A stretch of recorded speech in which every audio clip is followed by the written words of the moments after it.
ವೀಕ್ಷಕರೇ ನಮಸ್ಕಾರ. ಪರಿಶಿಷ್ಟ ಜಾತಿಗಳು ಹಾಗೂ ಪಂಗಡಗಳಿಗೆ ನೀಡಲಾಗಿರುವ ಮೀಸಲಾತಿ ಸೌಲಭ್ಯದ ಬಹುಪಾಲು ಕೆಲವು ಸಮುದಾಯಗಳು ಪಡೆಯುತ್ತಿವೆ ಎಂಬ ಕಾರಣ ಮುಂದಿಟ್ಟು ರಾಜ್ಯದ ಮಾದಿಗ ಸಮುದಾಯವು 3 ದಶಕಗಳ ಹಿಂದೆ ಒಳ ಮೀಸಲಾತಿ ನೀಡಬೇಕೆಂದು ಆರಂಭಿಸಿದ ಚಳುವಳಿಯು ಇದೀಗ ಫಲ ನೀಡಿದೆ. ರಾಜ್ಯ ಸರ್ಕಾರ ಒಳ ಮೀಸಲಾತಿ ವಿಚಾರಕ್ಕಾಗಿಯೇ ನೇಮಿಸಿದ್ದ ಹಲವು ಆಯೋಗಗಳ ವರದಿಗಳ ನಂತರ ಒಳಪಂಗಡಗಳ ಮೀಸಲಾತಿ ಪ್ರಮಾಣವನ್ನು ನಿರ್ಧರಿಸಲು ರಾಜ್ಯ ಸರ್ಕಾರ ನೇಮಿಸಿದ್ದ ನ್ಯಾಯಮೂರ್ತಿ ನಾಗಮೋಹನ್ ದಾಸ್ ನೇತೃತ್ವದ ಸಮಿತಿಯು ವಿಶೇಷ ಜಾತಿ ಗಣತಿ ಮಾಡಿ ಒಂದು ಶಿಫಾರಸು ಮಾಡಿತ್ತು. ಈ ಶಿಫಾರಸ್ಸಿನಲ್ಲಿ ಕೆಲವು ಮಾರ್ಪಾಡುಗಳನ್ನು ಮಾಡಿ ಸಿದ್ದರಾಮಯ್ಯ ನೇತೃತ್ವದಲ್ಲಿ ಸಚಿವ ಸಂಪುಟವು ಒಂದು ನಿರ್ಧಾರಕ್ಕೆ ಬಂದಿದೆ. ಈ ತೀರ್ಮಾನದ ಬಗ್ಗೆ ಕೂಡ ಅಲೆಮಾರಿ ಸಮುದಾಯಗಳಿಂದ ತೀವ್ರ ವಿರೋಧ ವ್ಯಕ್ತವಾಗುತ್ತಿದೆ. ಈ ಹಿನ್ನೆಲೆಯಲ್ಲಿ ವಿಶ್ವಪಥವು ದಲಿತ ಚಳುವಳಿ ಹಾಗೂ ದಂಡೋರ ಆಂದೋಲನದಲ್ಲಿ ಪಾಲ್ಗೊಂಡವರೊಂದಿಗೆ ಮಾತುಕತೆ ನಡೆಸಿತು. ವೀಕ್ಷಕರೇ, ಇವತ್ತು ಈ ಒಳ ಮೀಸಲಾತಿಯ ಕುರಿತಾಗಿ ಒಂದು ಚರ್ಚೆ ಮಾಡೋಣ ಅಂಥೇಳಿ ಇವತ್ತು ನಮ್ಮ ಜೊತೆಗೆ ವಿಜಯ್ ಕುಮಾರ್ ಅವರಿದ್ದಾರೆ. ಅವರು ಮಾದಿಗ ದಂಡೋರ ಒಂದು ಸಂಘಟನೆಯಲ್ಲಿ ಬಹಳ ಕಾಲದಿಂದ ಹೋರಾಟ ಮಾಡ್ತಾ ಬಂದಂಥವ್ರು, ಒಳ ಮೀಸಲಾತಿಗೋಸ್ಕರ ದೊಡ್ಡ ಹೋರಾಟವನ್ನೇ ಮಾಡಿದಂಥವ್ರು, ರಾಜ್ಯಾದ್ಯಂತ ಕೂಡ ಅವರು ಓಡಾಟ ನಡೆಸಿದ್ದಾರೆ. ಅವರಿಗೆ ನಮ್ಮ ವಿಶ್ವಪಥದ ಪರವಾಗಿ ಸ್ವಾಗತವನ್ನು ಕೋರ್ತಾರೆ. ಇನ್ನು ಜೊತೆಗೆ ಹೇಮಂತ್ ಅವರು ಇದ್ದಾರೆ.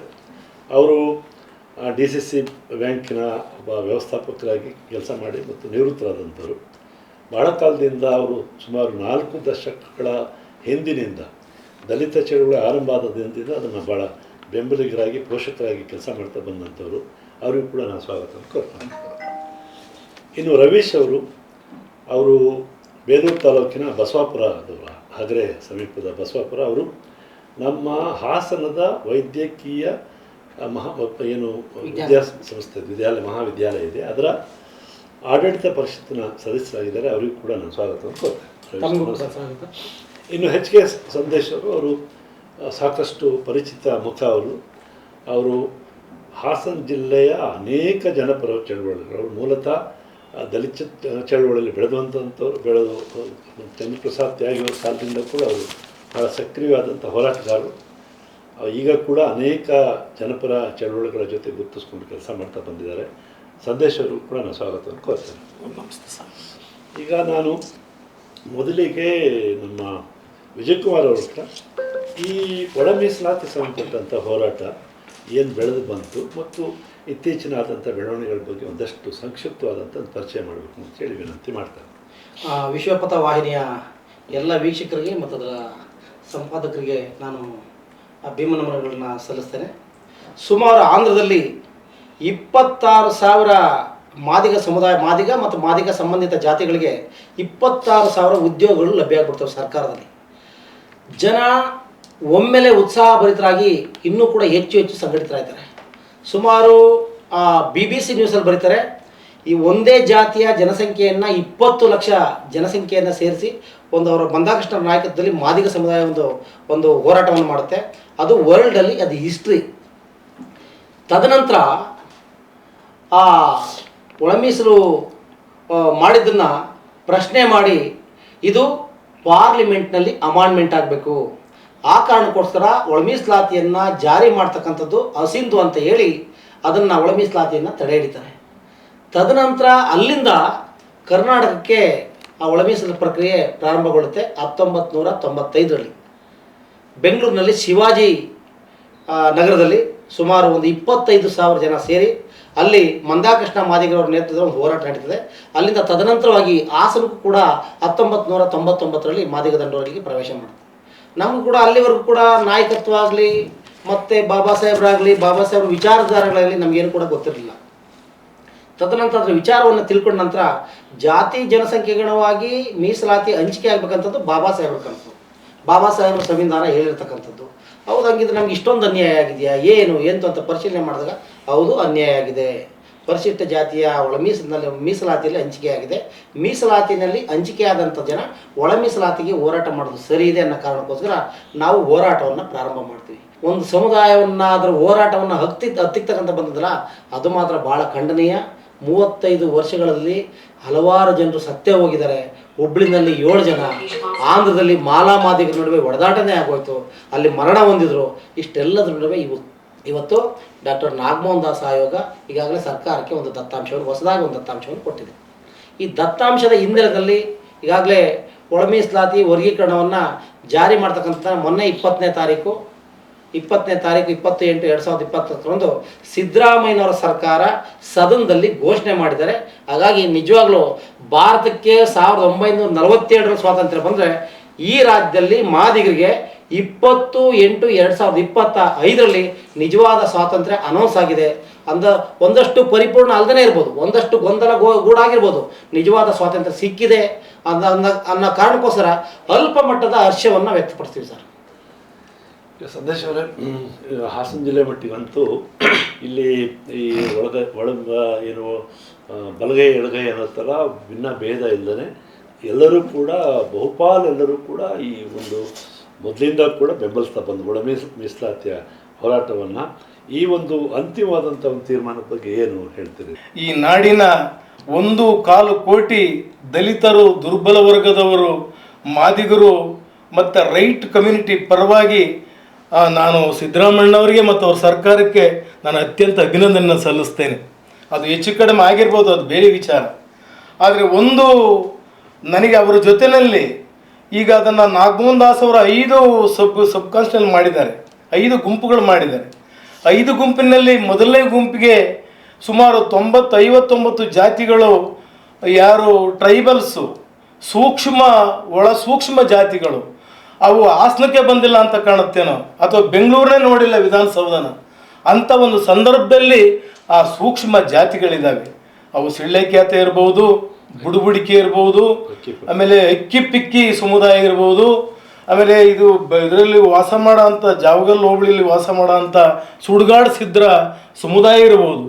ಆ ಸಮುದಾಯದವರು ಕೂಡ ಅವರಿಗೆ ನಿಜವಾಗ್ಲೂ ಕೂಡ ನಮಗೆ ಒಂದು ಸಾಮಾಜಿಕ ಸ್ಥೈರ್ಯ, ಒಂದು ಸಾಮಾಜಿಕ ನ್ಯಾಯದ ಬಗ್ಗೆ ನಮಗೇನಾದ್ರು ಪರಿಕಲ್ಪನೆ ಇದ್ದರೆ ನಾವು ಅವರ ಪರವಾಗಿ ವಲಯರು ಮತ್ತು ಮಾದಿಗರು ಇವತ್ತೇನು ಗಟ್ಟಿಯಾಗಿ ಸುಮಾರು 28-30 ವರ್ಷಗಳ ಕಾಲ ಏನು ಇವರ ಪರವಾಗಿ 2 ಸಮುದಾಯದ ಹೋರಾಟಕ್ಕೆ ನಿಂತಿದ್ವೋ, ನಾವೆಲ್ಲರೂ ಕೂಡ ಸ್ಟೇಟ್ ಲೀಡ್ರಿಂದ ಹಿಡಿದು ಜಿಲ್ಲಾ ಮಟ್ಟದವರಿಗೆ, ತಾಲೂಕು ಮಟ್ಟದವರಿಗೆ, ಕ್ಯಾಬಿನೆಟಲ್ಲಿರೋ ಅಂಥ ಎಲ್ಲ ಮಂತ್ರಿಗಳು, ಮಹನೀಯರುಗಳು, ಶಾಸಕರು ಆ ಸಣ್ಣ ಸಮುದಾಯದ ಪರವಾಗಿ ಅವ್ರು ನಿಲ್ಲಬೇಕು ಅಂತೇಳಿ ನಾನು ಮಾನ್ಯ ಸಿದ್ದರಾಮಣ್ಣರಿಗೆ ನಿಮ್ಮ ವಿಶ್ವಪಥ ಟಿ ವಿ ಮುಖೇನ ನಮ್ಮದು ಟಿ ವಿ ಅಂತ ಭಾವಿಸ್ತೀವಿ. ನಾವು ಹಂಗೆ ನಡ್ಕೊಂಡು ಬಂದಿದ್ದೀವಿ.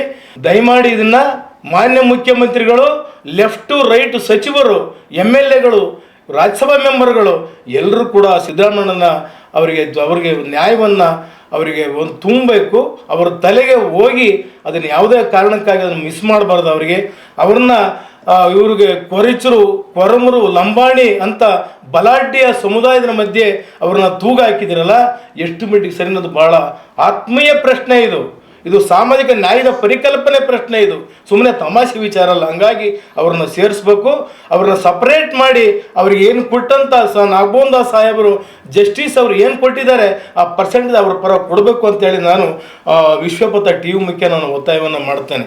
ಈ ಒಳ ಮೀಸಲಾತಿ ವಿಚಾರದಲ್ಲಿ ಈಗ ಒಂದಾಗ್ತಾ ಇದೆ, ನಮ್ಮ ಅಲೆಮಾರಿ ಸಮುದಾಯಗಳಿಗೆ ನ್ಯಾಯ ಕೊಡಬೇಕು ಮಾತು ಬರ್ತಾ ಇದೆ. ಆ ವಿಚಾರದಲ್ಲಿ ತಮ್ಮ ಅನಿಸಿಕೆ ಸ್ವಲ್ಪ ಹೇಳ್ಬೋದು. ಯಾಕೆಂದರೆ ನೀವು ಅಲೆಮಾರಿ ಸಮುದಾಯ ಹತ್ರ ಇದೆ, ನೀವು ಗೊತ್ತಿದೆ ನಿಮಗೆಲ್ಲ. ಹಕ್ಕಿಪಿಕ್ಕೆ ಸಮುದಾಯ, ಬೇರೆ ಬೇರೆ ಸಮುದಾಯಗಳೆಲ್ಲ ಇರ್ಬೋದು.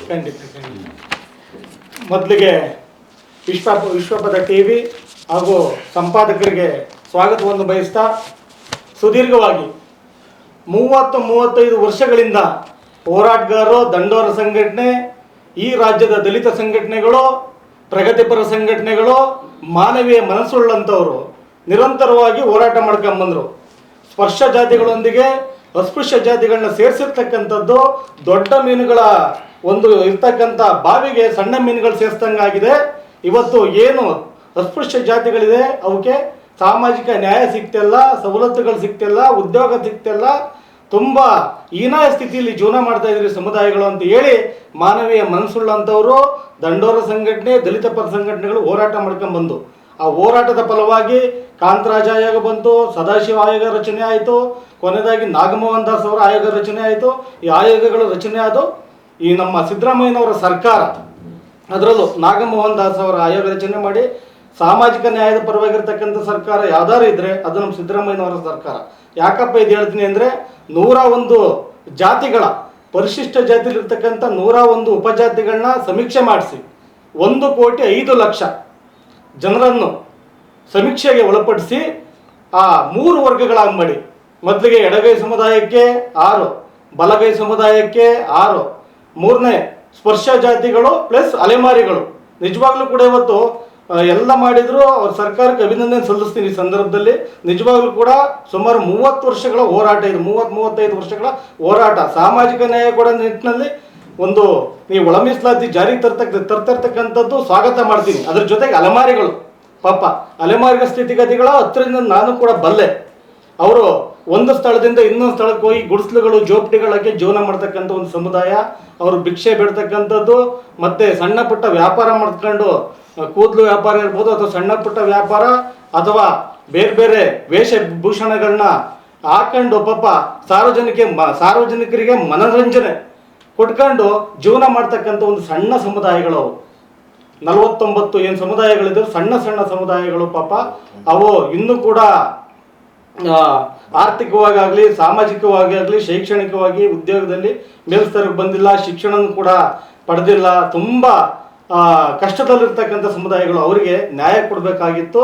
ಈ ಸ್ಪರ್ಶ ಜಾತಿಗಳ ಜೊತೆ 1% ಅಲೆಮಾರಿಗಳನ್ನ ಸೇರಿಸಿರ್ತಕ್ಕಂಥದ್ದು ನಿಜವಾಗ್ಲೂ ಇದು ಪರಿಷ್ಕರಣೆ ಮಾಡಬೇಕು. ಸರ್ಕಾರ ಕೂಡಲೇ ಇದ್ರ ಬಗ್ಗೆ ಕೂಲಂಕುಷವಾಗಿ ಪರಿಶೀಲನೆ ಮಾಡಿ ಇದನ್ನು ಪರಿಷ್ಕರಣೆ ಮಾಡಿ ಈ ಅಲೆಮಾರಿ ಸಮುದಾಯಗಳಿಗೂ ಕೂಡ ನ್ಯಾಯ ಕೊಡಬೇಕು ಅಂತಕ್ಕಂಥ ಮಾತನ್ನ ಈ ವಿಶ್ವಪಥ ಟಿವಿ ಮೂಲಕ ಕೇಳ್ಕೊಳ್ತೀನಿ. ಜೊತೆಗೆ ಏನು ಸರ್ಕಾರ ಹಲವಾರು ವರ್ಷಗಳ ಬೇಡಿಕೆ ಏನಿತ್ತು, ಇವತ್ತು ಪರಿಶಿಷ್ಟ ಜಾತಿಗಳಿರ್ತಕ್ಕಂಥ 101 ಜಾತಿಗಳು, ಅದರಲ್ಲೂ ಕೂಡ ಎಡಗೈ ಜಾತಿ ಮತ್ತು ಬಲಗೈ ಸಮುದಾಯಗಳು, ಎಡಗೈ ಸಮುದಾಯಗಳು ಏನು ಸ್ಪೃಶ್ಯ ಜಾತಿಗಳಿದ್ದು ಅವರ ಹಲವಾರು ವರ್ಷಗಳ ಬೇಡಿಕೆನ ಇವತ್ತು ಸ್ಪಂದಿಸಿ ಕ್ಯಾಬಿನೆಟ್ನಲ್ಲಿ ಇವತ್ತು 19ನೇ ತಾರೀಕು ಕ್ಯಾಬಿನೆಟ್ ಸಭೆಯಲ್ಲಿ ಇವತ್ತೇನು ಒಂದು ಒಳ್ಳೆ ನಿರ್ಧಾರ ತಗೊಂಡಿರೋದು ಸ್ವಾಗತ ಬಯಸ್ತೀನಿ.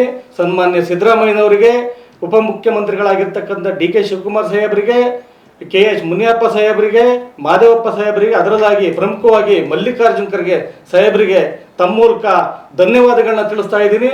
ಅದಕ್ಕೆ ಹೋರಾಟ ಮಾಡಿದಂಥ H ಆಂಜನೇಯ ಸಾಹೇಬರು ಅದರಲ್ಲೂ ತುಂಬ ಹೋರಾಟ ಮಾಡಿದ್ರು. ಒಳ ಮೀಸಲಾತಿ 101 ಜಾತಿಗಳಿಗೂ ಕೂಡ ಸಾಮಾಜಿಕ ನ್ಯಾಯ ಸಿಗಬೇಕು ಅನ್ನೋ ಹಿನ್ನೆಲೆ ಅದರಲ್ಲೂ ಈಗಾಗಲೇ ಅಲೆಮಾರಿ ಸಮುದಾಯಗಳ ಪರವಾಗಿ ಕೂಡ H ಆಂಜನೇಯ ಸಾಹೇಬರಿಗಾಗಲೇ ಹೋರಾಟಕ್ಕೆ ನಿಂತಿದ್ದಾರೆ.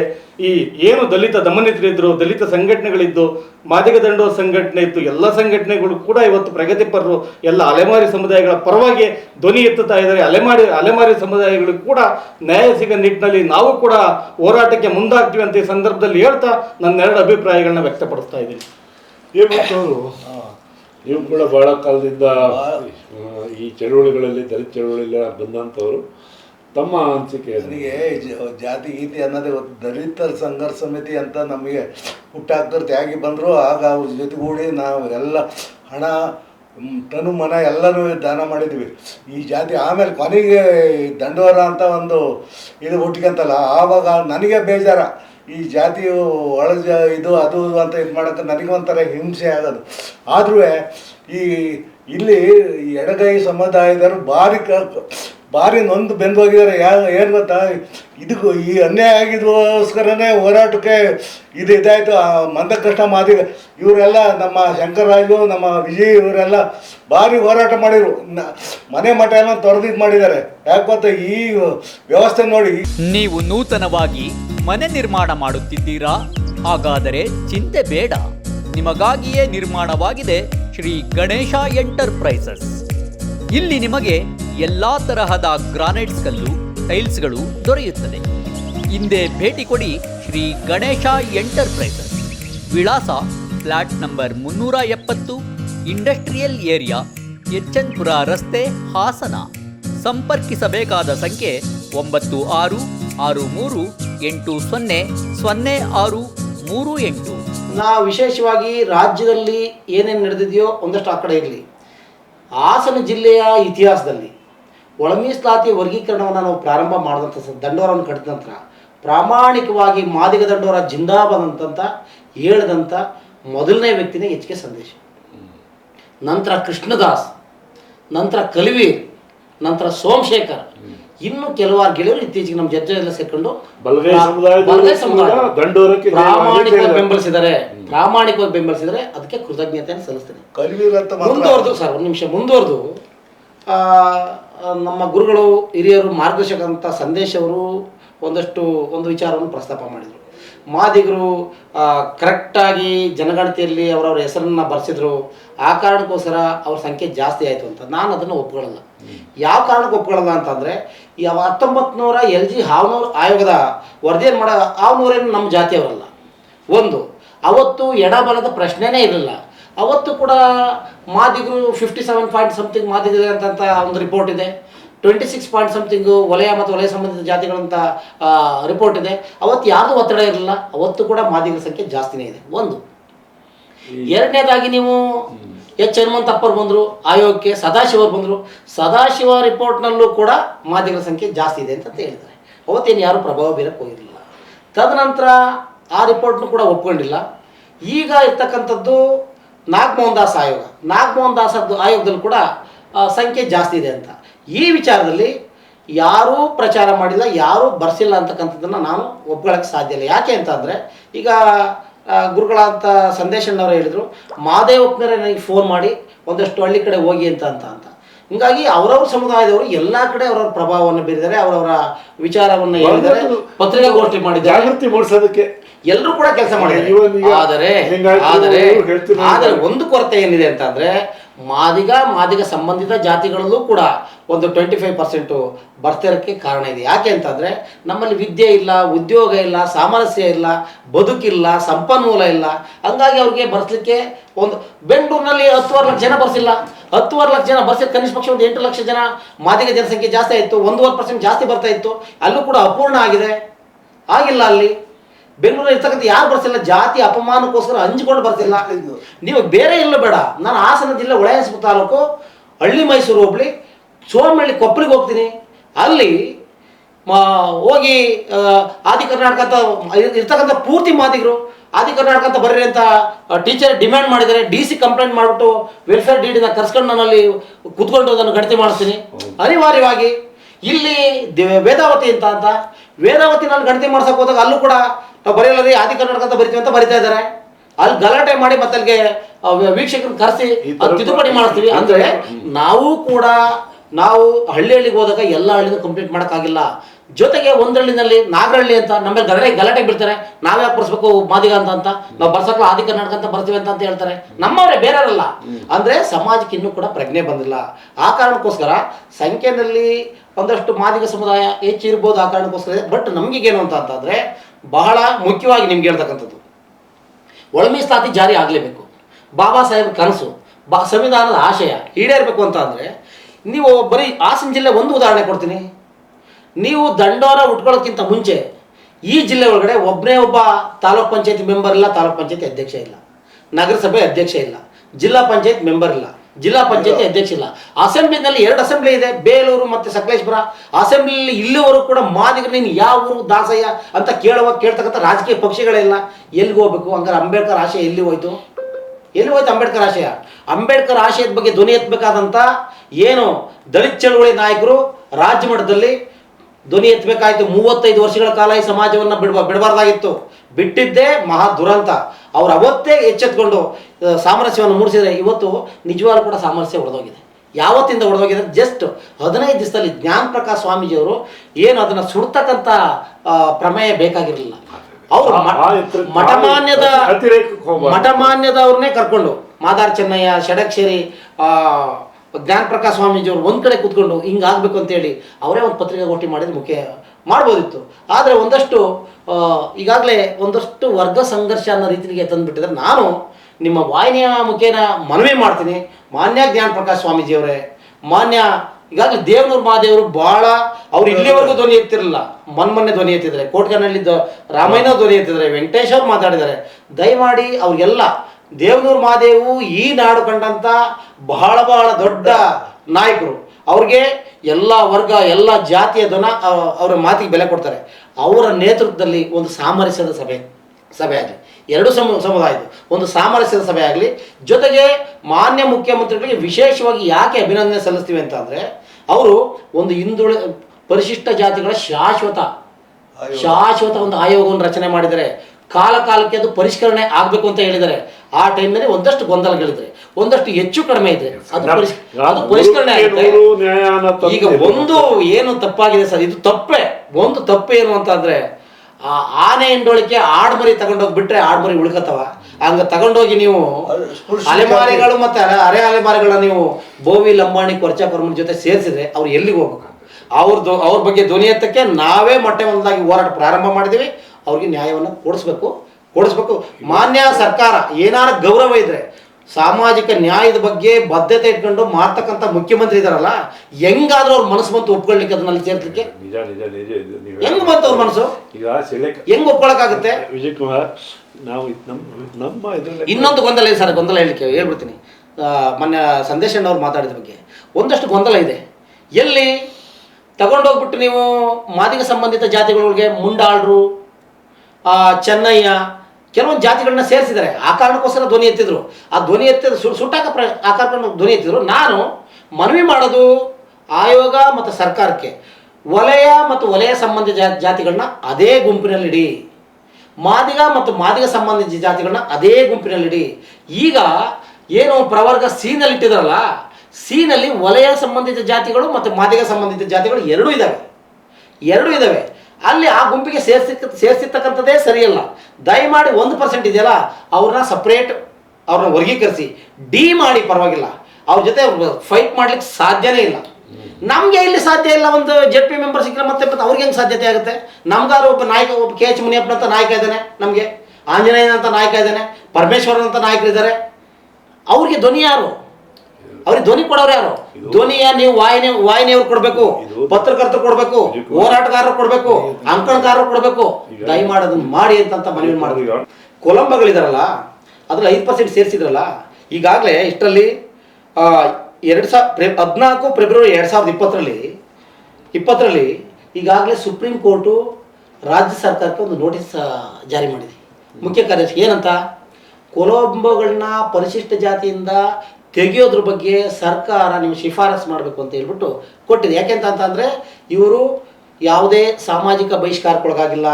ಇವರು 1935ರ ಜಾನ್ ಹೆನ್ರಿ ಹಡ್ಸನ್ ಅವರ ಆಯೋಗ ಇತ್ತಲ್ಲ, ಆ 1930 ಪರಿಶಿಷ್ಟ ಜಾತಿ ಪಟ್ಟಿಗೆ ಬರಲ್ಲ ಇವರು. ಆ ಕಾರಣಕ್ಕೋಸ್ಕರ ಇವ್ರಿಗೆ ಸೇರಿಸಿರೋದೇ ತಪ್ಪು. ಆ ಕಾರಣಕ್ಕೋಸ್ಕರ ಸರ್ಕಾರ ಕೂಡಲೇ ನಮಗೆ ಅವರ ಶಿಫಾರಸು ಮಾಡಬೇಕು, ಅವರ ಪರಿಶಿಷ್ಟ ಜಾತಿ ಪಟ್ಟಿಯಿಂದ ತೆಗೆಯೋಕ್ಕೆ ಶಿಫಾರಸು ಮಾಡಬೇಕು ಅಂತ ಹೇಳಿದೆ ಅಲ್ವಾ ಸರ್? ಸಿ ಗುಂಪಿಗೆ ಇವ್ರನ್ನ ತಗೊಂಡೋಗಿ ಸೇರಿಸಿದ್ರಲ್ಲ, ಒಂದು ವೇಳೆ ತೆಗೆದ್ರೆ, ನಾನು ಆ ಸಮುದಾಯದನ್ನ ಸಿ ಗುಂಪನ್ನ ಕಬಳಿಕೆ ಮಾಡಕ್ಕೆ ನಾನು ಮನಸ್ಸು ಮಾಡ್ತಾ ಇಲ್ಲ. ಒಂದು ವೇಳೆ ಕೊಲಂಬೋಗಳನ್ನ ಏನಾದ್ರು ತೆಗೆದ್ರೆ, ಸಿ ಗುಂಪಿನಲ್ಲಿ ಇವ್ರನ್ನೂ ತೆಗೆದ್ರೆ, ಇವ್ರ ಪಾಪ ಎಲ್ಲಿಗೆ ಹೋಗ್ಬೇಕು? ಇವ್ರು ಅಸ್ಪೃಶ್ಯರು ಇವರು. ಆ ಕಾರಣಕ್ಕೋಸ್ಕರ ನಾನು ಮನವಿ ಮಾಡೋದು, ದಯಮಾಡಿ ಸಿ ಗುಂಪಿನಲ್ಲಿರ್ತಕ್ಕಂಥ ಈ ಏನು 1% ಜನ ಇದ್ದಾರೆ, ಅವ್ರನ್ನ ಇಲ್ಲ ನಮ್ಮ ಒಳಗಡೆ ವಿಲೀನ ಮಾಡಿಬಿಡಿ. ಒಲೆಯರ್ ಗುಂಪಿಗೆ ಒಲೆಯರ್ಗೆ ಸೇರಿಸಿ, ಮಾದಿಗರು ಸೇರಿಸ್ಬಿಡಿ. ಅವ್ರು ದಯಮಾಡಿ ಅವ್ರೊಳಗಡೆ ಸೇರಿಸ್ಬಿಡಿ, ನಮ್ಮ ಗುಂಪಿಗೆ ಸೇರಿಸ್ಬಿಡಿ ಅಂತಕ್ಕಂಥದ್ದನ್ನ ಸರ್ಕಾರದಲ್ಲಿ ಮನವಿ ಮಾಡ್ತಾ ಇದ್ದೀವಿ ಸರ್. ಇದೇ ನಾನು ಹೇಳ್ತಿದ್ದಲ್ಲಿ, ಸಿಳೆಕೆರೆ ಸಮುದಾಯ ಒಂದು ಹೆಸರು ಹೇಳೋಕ್ಕಾಗುತ್ತಾನೆ ಯಾರು ನಾಯಕ ಅಂತ ಒಬ್ಬ ಅಧಿಕಾರಿ, ದೊಡ್ಡ ಅಧಿಕಾರಿ ಸಿಳೆಕೆರೆ ಸಮುದಾಯ ಇಲ್ಲ. ಸಿಟಿಗೆ ಬಂದಿಲ್ವಲ್ಲ ಸರ್? ಅವರು ಬರೂರಲ್ಲಿ ಅಣೆಕಟ್ಟೆ ಪಕ್ಕದಲ್ಲಿ ಮೀನು ಹಿಡ್ಕೊಂಡು 35 ವರ್ಷದಿಂದ ಟೆಂಟ್ ಹಾಕೊಂಡು ಜೀವನ ಮಾಡ್ತಿದ್ದಾರೆ. ನೋಡಿದ್ರೆ ಎಲ್ಲ ಕೂದಲೆಲ್ಲ ಬಿಟ್ಕೊಂಡು, ಒಂದು ಹೇರ್ ಕಟ್ಟಿಂಗ್ ಇಲ್ಲ, ಏನಿಲ್ಲ. ಇವತ್ತು ಕೂಡ ಆ ಥರ. ಈಗ ನಾವು ನಮ್ಮ ವಾಹಿನಿ ಪ್ರಾರಂಭ ಆದಮೇಲೆ ನಾವಲ್ಲಿ ಯಾವುದೋ ಕಾರಣಕ್ಕೋಸ್ಕರ ಭೇಟಿ ಕೊಟ್ಟಂಥ ಸಂದರ್ಭ ನೋಡಿ ಅವ್ರ ಬಗ್ಗೆನೇ ಒಂದು ನಮ್ಮ ವರದಿ ಕೂಡ ಮಾಡಿದ್ವಿ ನಾವು. ಈ ಥರ ಈ ಸಮುದಾಯಗಳ ಬಗ್ಗೆ ನಮ್ಮ ದಲಿತ ಚಳವಳಿ, ನಿಮ್ಮ ದಂಡೋರವರು ಸೂಕ್ಷ್ಮವಾಗಿ ಗಮನ ಹರಿಸಿ ಅವ್ರನ್ನ ಮೇಲಕ್ಕೆ ತರೋ ಥರದ ಆಲೋಚನೆ ಮಾಡ್ತಾರೆ. ಇದು ಭಾಳ ಮುಖ್ಯವಾದಂಥ ವಿಚಾರ. ಈ ಎರಡೂ ಸಮುದಾಯದಲ್ಲಿ ನಿಂತು ಹೋಗ್ಬೇಕು. ಇವತ್ತಿಂದ ಒಂದು ಸಾಮರಸ್ಯ ಮೂಡಬೇಕು. ಅದರೊಟ್ಟಿಗೆ ಹೆಚ್ಚಿಗೆ ವಿಶೇಷವಾಗಿ ಏನು ಗೊತ್ತಾ, ರಾಜಕಾರಣಿಗಳಿಗೆ ಬ್ಯೂರೋಕ್ರಾಟ್ಸ್ ಏನಿದ್ದಾರೆ, IAS, IPS, KAS, ಈ ಎರಡೂ ಇವ್ರಿಗೇನೋ ಅರ್ಥ ಆಗಲ್ಲ. ಅವ್ರು ಅವನಿಗೂ ಹೇಳಿ ಕಳಿಸಿಬಿಡ್ತಾರೆ.